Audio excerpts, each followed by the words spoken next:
Assalamualaikum warahmatullahi wabarakatuh. Halo semuanya, kami dari kelompok 3 ingin menjelaskan konsep dasar sains tentang tumbuhan. Nah, sebelum masuk ke materi, kita kenalan dulu yuk dengan anggota dari kelompok 3. Nah, di sini sudah ada nama-nama anggota dari kelompok 3. Yang pertama, Aminah Pujiatika dengan NIM 11056200101. Yang kedua, Ana Nabila Maharani dengan NIM 11056200022. Dan yang terakhir, ada Nisa Puspita dengan NIM 11056200126. Nah, karena perkenalannya sudah selesai, saatnya kita masuk ke topik utama kita, yaitu tumbuhan mangrove. Tumbuhan merupakan makhluk hidup yang terdapat di alam semesta selain manusia dan hewan. Tumbuhan memiliki daun, batang, serta akar yang dapat membuatnya mampu menghasilkan makanan sendiri dengan menggunakan klorofil untuk menjalani proses fotosintesis. Berdasarkan studi ilmiah mengenai tumbuhan atau botani, telah mengidentifikasi bahwa sekitar 350.000 spesies tumbuhan yang masih ada. Dalam hal ini, jamur dan alga non-hijau tidak termasuk dalam golongan sebagai tumbuhan. Tumbuhan mangrove adalah tanaman pepohonan atau komunitas tanaman yang hidup di antara laut dan daratan, yang dipengaruhi oleh pasang surut. Indonesia memiliki hutan mangrove yang terluas di dunia, dan juga memiliki keragaman hayati yang terbesar, serta strukturnya paling bervariasi. Selanjutnya, kita akan masuk dalam pengertian siklus hidup tumbuhan mangrove.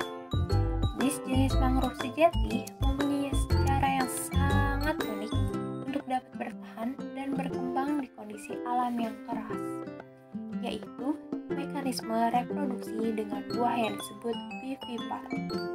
Cara berkembang biak vivipar adalah dengan menyiapkan batang pohon dari buah atau bijinya sebelum lepas dari pohon induk. Mangrove menghasilkan buah yang mengecambah, mengeluarkan akar sewaktu masih tergantung pada ranting pohon dan berada jauh di atas permukaan air laut. Bijinya mengeluarkan tunas akar tunjang sebagai kecambah sehingga pada waktu telah matang dan jatuh lepas dari tangkai nanti telah siap untuk tumbuh. Buah ini nantinya akan berkembang sampai tuntas, siap dijatuhkan ke laut untuk dapat tumbuh menjadi pohon yang baru. Habitat mangrove. Habitat mangrove umumnya membentuk suatu zonasi mulai dari pinggiran pantai hingga pedalaman daratan. Dari arah laut hingga daratan terdapat pergantian jenis mangrove yang secara dominan menguasai masing-masing habitat zonasinya. Namun, mangrove yang kondisinya buruk akan adanya gangguan akan menunjukkan ketidakstrukturan dalam pembagian jenis pohon dan zonasinya.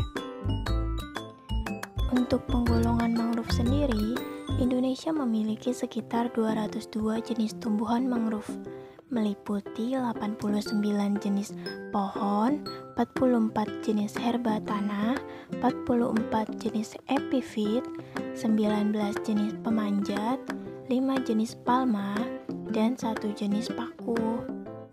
Nah, dari 202 jenis tersebut, 43 jenis diantaranya yaitu 33 jenis pohon dan beberapa jenis perdu ditemukan sebagai mangrove sejati.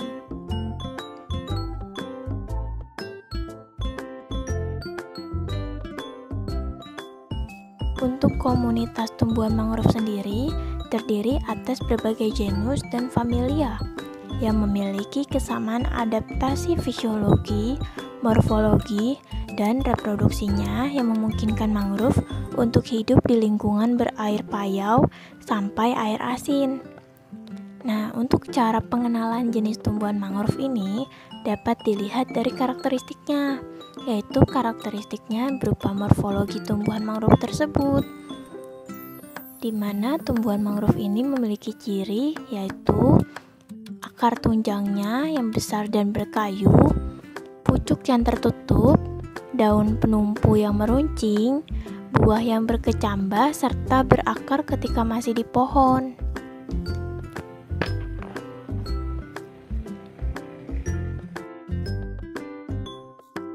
Manfaat mangrove.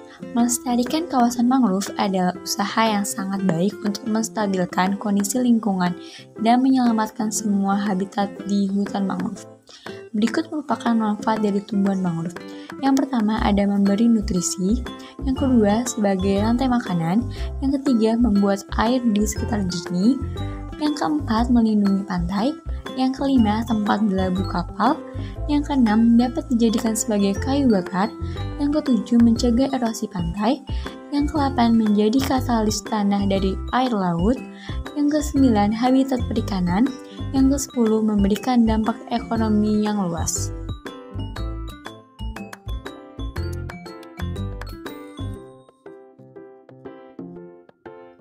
Konservasi mangrove dapat diupayakan di setiap daerah.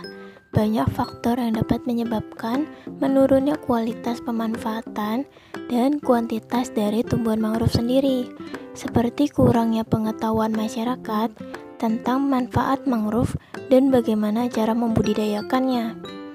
Yang tidak kalah penting adalah kurangnya lahan di mana banyak penebangan hutan, sehingga sangatlah penting konservasi mangrove untuk lingkungan yang lebih baik.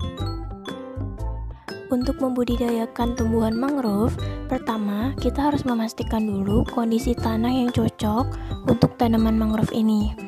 Kemudian, bisa secara langsung menanam bibit mangrove yang telah didapatkan. Jika ingin mendapatkan hasil yang baik, maka kita harus memperhatikan cara tanam yang baik pula. Misalnya seperti pemilihan tempat untuk menanam mangrove, kondisi tanah, kesediaan air, dan ukuran lahannya juga harus diperhatikan karena hal ini mempengaruhi pertumbuhan dari tumbuhan mangrove. Nah, itu dia teman-teman pengenalan tumbuhan mangrove dari paparan yang telah kami jelaskan. Semoga video ini bermanfaat untuk kalian. Terima kasih sudah menonton.